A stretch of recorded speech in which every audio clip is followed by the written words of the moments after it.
There's a good saying that we've always been taught in our vision class. And it's kind of funny that they call it vision class for people who can't see. And I've always told people I'm not blind, I just can't see. Basically, what I see would be putting a straw up to your eye, covering it with wax paper, and looking through the straw. That's basically what I see. I don't see a lot of movement. Things are pretty much a very, very dense fog. And no, that's not the state of my mind, that's the state of my vision. And it's one of those things in which I don't see much, but it's interesting how the other senses pick up. The sense of hearing, an ability to sense, smell, and awareness. You become more aware of certain things. So even though there's been a loss of quote-unquote sight, there hasn't been a loss of other senses and picking up for the slack that have made me more aware in some ways of things that people themselves either take for granted or are not aware of because they can see. I remain interdependent, not independent, not dependent, but interdependent.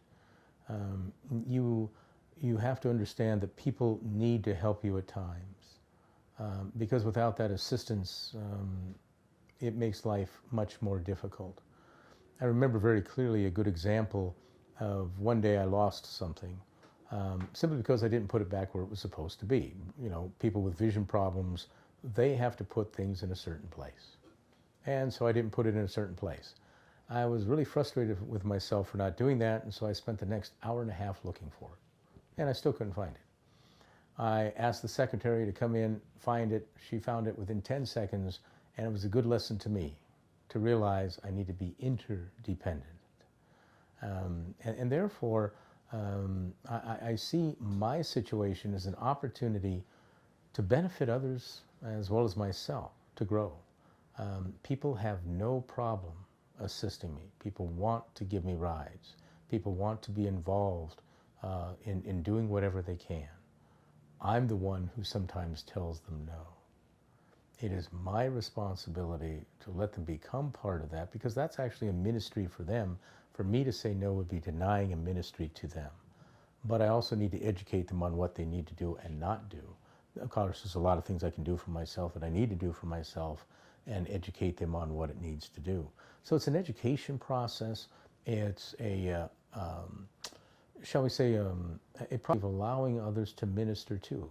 You know, a lot of parishes don't have that opportunity of ministering to a priest. And this parish has that opportunity, have responded very well with a lot of love, a lot of patience. Again, it's been a great experience, I think, for both of us. When I went to the eye doctor at the age of 10, he just indicated very clearly at that time that this was going to be a progressive disease in which you would eventually go blind. And the reality is that I've known from an early age that I would have to deal with this all my life. The first change that I noticed in my vision was back at the age of 16, when I wasn't really able to see that much at night. And it continually, gradually got worse. I would say the biggest loss occurred when I was about 45. I noticed a big loss in vision at that time. And I've been blessed in the sense that it's always been gradual. It's never been all at once. I couldn't imagine, you know, people who have perfectly good sight one day suddenly go blind and then have to work in a dark world. I've had the opportunity of losing a little bit of sight at a time. I've had the ability to adjust. I've had the ability of again, working with, you know, wonderful people, wonderful programs, good equipment, that's allowed me to continue my ministry without a lot of disruption. But certainly the computers have been a great tool, the electronics, even our world has been more aware of, with audio books and a variety of tools that have certainly helped people in my position, but have also made it easier for people who even have sight to be more functional and productive in their lives. As far as my loss of vision is concerned, I think there's been a variety of blessings in my life that I did not know would happen. It's one of those things that when you lose something, you think it's a loss without realizing that sometimes there can be gain. A couple of the gains that I've seen has been the opportunity of the parishioners sharing more in the ministry that I do, and sharing more in my life as well. I don't simply get into a car and go by myself somewhere. I'm always with someone. It's an opportunity for them to go to confession, an opportunity for counseling, an opportunity for a variety of things that can happen. Plus, I get to see the inside of the person first. Not the outside, but the inside. And that has been a real gift. Sometimes you look at their beauty, or worse, you might look at their ugliness first. Or you might look at them from the outside and not see the inside first. I get to see the inside first. And that's a real gift. It's been a patience thing, understanding that God is still with me on this journey, to trust more in God, to understand that, guess what? God has taken care of me all the way up to this point. So why would I have any fears or doubts? That the beauty of it is when you experience loss or when you experience pain, in many ways it brings you closer to Jesus, because at that point you realize how much you need him. And therefore you're not depending upon yourself. You learn to build a trust. You learn the power that he has to save. You're not relying upon yourself. Too often in my life, I would say I'm trying to earn something. With this loss, it has helped me to accept something. And that something, of course, is his grace, his love, his power, not only working in myself, but in all people. It's been a blessing. It's kind of funny. There was a story that said, in heaven, before we come here to be born in this world, we're shown a room, and we pick our own cross to come into this world. And I could see myself picking this as my cross. Why? Because it's helped to liberate me in many ways to come closer to Christ, to eliminate some of those things in my life that have held me back from loving him more. So I could see myself picking this for me as a cross, because a cross is not a punishment. It's not a difficulty or a problem. It's actually a gift that you give to yourself to help you to come closer to God. So it's really helped me to grow in my relationship with Jesus. Some of the people have noticed that some things have changed over the years as I've celebrated Mass. I've moved from, holding the book closer to a magnifier, to now I use a device in which I listen to the prayers and then I repeat back what was said. I found this to be something obviously I don't need to be able to see. It's worked well. And you develop a talent to be able to do this. People have asked, well, how can you do this? Well, you just do it, and you develop a talent to do it. I think that the need creates the ability, and that's what I've found a lot about in my life. The need creates the ability. You'd be surprised at how much you don't need a lot of sight to be an effective priest. Confessions, you don't need sight. Even in the Mass, you're usually located in two places, by the chair or by the altar. I've already counted the number of steps from the altar, the ambo, to the chair. I'm in great shape if nobody moves the furniture. But if they move the furniture, life becomes interesting. Okay? It really hasn't changed how I celebrate Mass. I mean, the vessels are the same location. I always go by feel.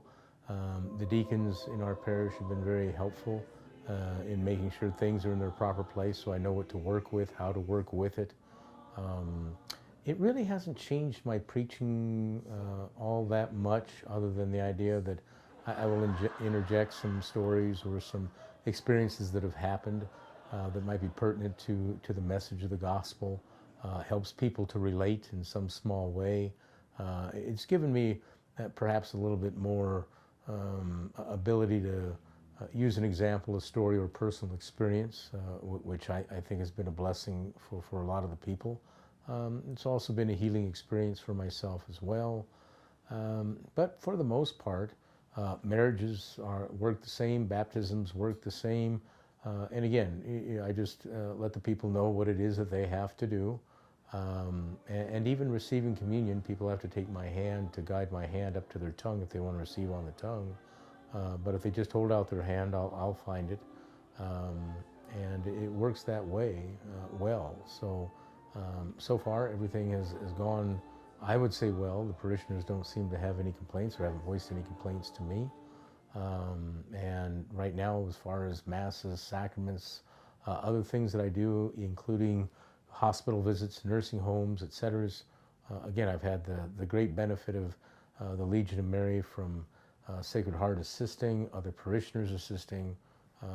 For me, it's normal routine.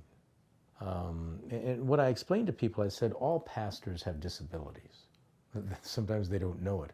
At least mine is known. For me, being an effective priest, obviously I've got a lot of tools that I work with. The computer probably being my primary tool. I have one that I work with in the rectory, but I also have a portable one that I can also take with me to other places that is a great aid. I can do all the things that I did before, word processing.